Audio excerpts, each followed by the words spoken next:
Hello everyone, welcome to my channel, and in this video we'll be covering a small concept of international business, that is international parity relationship।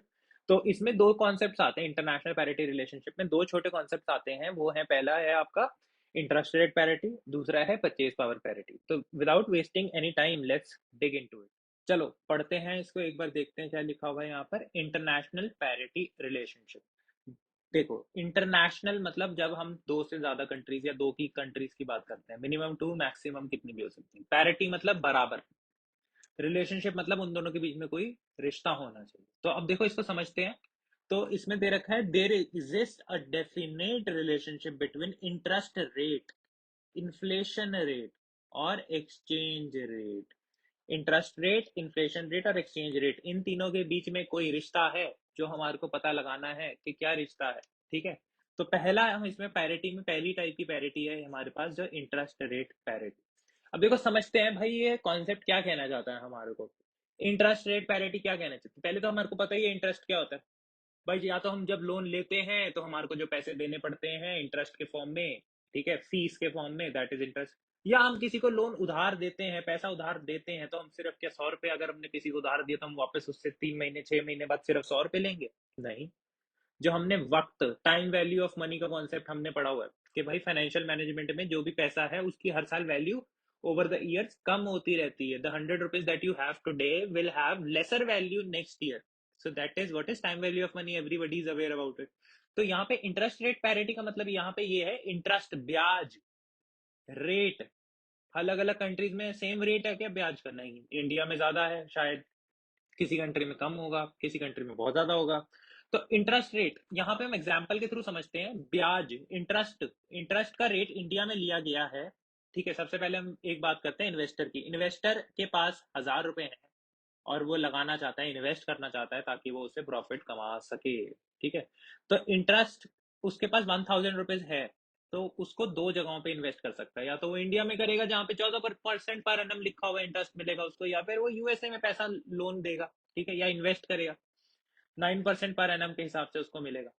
तो भाई कहाँ पे लगाओगे आप? आपके पास 1,000 रुपए हैं, एक बंदा कह रहा है, एक कंट्री कह रही है मैं आपको 14% पर एनम इंटरेस्ट देने को तैयार हूँ, एक कंट्री कह रही है मैं 9% आपको पर एनम इंटरेस्ट रेट देने को तैयार हूँ। आप कहोगे भाई ज्यादा ज्यादा पैसा चाहिए हमारे को 14% चाहिए। ठीक है, तो आपका क्या करोगे फिर? आप समझदार हो, आपने समझदारी करी और आपने क्या करा, एक साल के लिए 1,000 रुपए इंडिया में लगा दिए। एक साल के लिए 1,000 रुपए आपने लगा दिए, जिसपे आपको 140 रुपए का इंटरेस्ट मिला। तो आपको एक साल के बाद आपके 1,000 रुपए की वैल्यू होगी 1140, 1140 रुपए।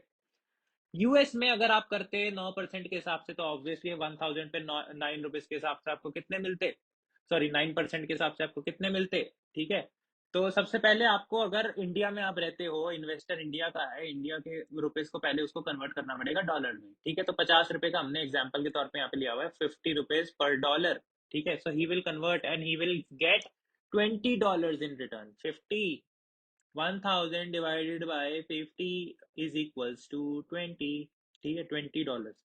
ठीक है, तो डॉलर्स आपको मिल गए 20 आफ्टर 1 ईयर। 20 आपको मिल गया, तो $20 पे 9% पर एनम। $20 पे 9% पर एनम। ठीक है, तो +20 भी कर देते हैं यहाँ पे। ठीक है, तो कितना हो जाएगा? रफली अराउंड 9 1 9 2 18 21.8। ठीक है, 21.8 रुपीज आपको मिलेंगे एक साल, रुपए नहीं, $21.8 आपको मिलेंगे एक साल के बाद। तो आप वो पैसा वापस इंडिया लाना चाहोगे। ठीक है, आप वो पैसा वापस इंडिया लाना चाहोगे। क्यों? क्योंकि आपने पैसा कमाया है, वहां पे 9% मिले हैं, कम मिले हैं ऑब्वियसली। ठीक है, तो आप जब इंडिया में लेकर आए तो एक्सचेंज रेट क्या सेम रहेगा? जो आज 50 रुपए का डॉलर है, तो 10 साल बाद भी 50 रुपए का डॉलर रहेगा? नहीं सर, बदलता रहता है, वो तो फ्लक्चुएट होता है। हमने तो इतना पढ़ा हुआ है, आप हमारे को बेवकूफ नहीं बना सकते। ठीक है, तो आज का रेट क्या हो गया है? आज का रेट बदल के हो गया है 52 रुपीज। 52 rupees for $1। मतलब अब आपको ज्यादा रुपए देने पड़ रहे हैं $1 लेने के लिए। इसका मतलब क्या हुआ कि आपने 21.8 को कन्वर्ट करा वापस रुपीज में, तो 21.8 into 52 is equals to 1139 rupees, is equals to 1139। ये तो सर नाइंसाफी हो गई हमारे साथ। हमने तो सोचा था यूएस में पैसे इंटरेस्ट रेट कम मिल रहा है, इंडिया में हमने 1140 कमाए, हमने यूएस में भी 1139 पॉइंट समथिंग कमाए, तो रफली अराउंड सर 1 रुपए का फर्क हुआ। 9% और 14% में तो सर बहुत ज्यादा फर्क है, 5% का फर्क है, बट रुपयों में तो 1 रुपए निकला। इसका क्या लॉजिक? चलो अगले पेज पे चलो, समझ में आएगा। देखो यहां पर क्या लिखा हुआ है, it establishes the relationship between interest rate and exchange rate. Interest rate और एक्सचेंज रेट के बीच में एक रिलेशनशिप बनाता है, कौन? पर इंटरेस्ट रेट पैरिटी, ठीक है।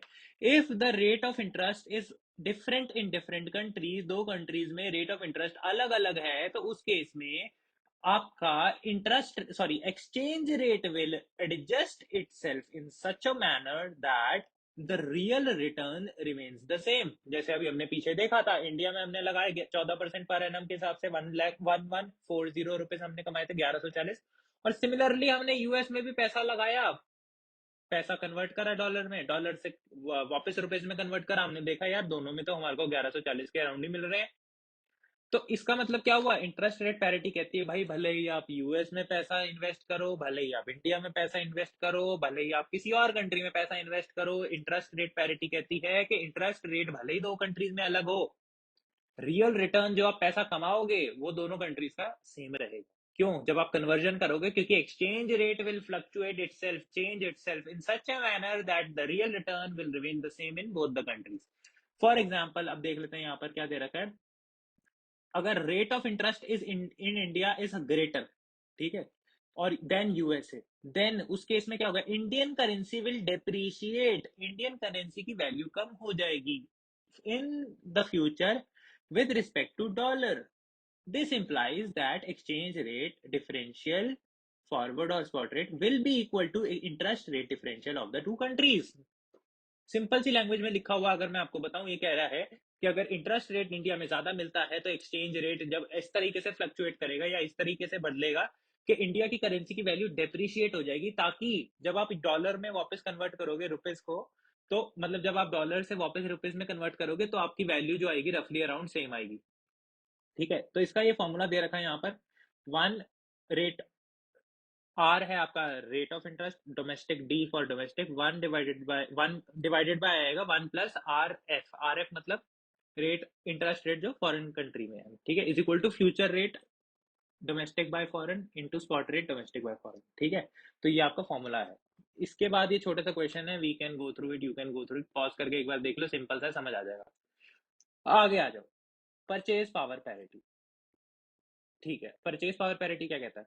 परचेज पावर पैरिटी कहता है हमारे को कि अगर आप एक के, let suppose the price of Apple, 1 kg of apple in India today is 165 rupees for 1 kg। 165 rupees देने पड़ते हैं 1 किलो एप्पल लेने के लिए, जबकि आपको यूएस में आज के डेट में $3 देने पड़ते हैं 1 किलो एप्पल लेने के लिए, ठीक है। तो हमारा एक्सचेंज रेट क्या हो जाएगा, कैसे निकल के आएगा, हमें कैसे पता चलेगा रफली, कैसे क्या पता चलेगा कि अगर 165 का एक 1 kg एप्पल इंडिया में ले सकते हैं और सिमिलरली $3 का हम 1 kg ले सकते हैं, तो $3 equals to 165 which will be काट पीट के आपके पास आ जाएगा $1 equals to 55। Let's assume India में इन्फ्लेशन रेट है 5% और यूएस में 2%, ठीक है। तो इंडिया में 5% के हिसाब से 165 के पे अगर 5% हम ऐड करेंगे तो आ जाएगा आपका 173.25 पर केजी, और डॉलर का आ जाएगा $3.06 पर केजी। अब देखो इन्फ्लेशन का मतलब ये है चीजें महंगी हो रही हैं, ठीक है। अब एक साल बाद एज्यूम किया जा रहा है कि अब आज अगर हम एक साल बाद खरीदते हैं तो 173.25 रुपीज देने पड़ते हैं एक केजी एप्पल के लिए इंडिया में, जबकि $3.06 देने पड़ते हैं for 1 kg of apple in USA.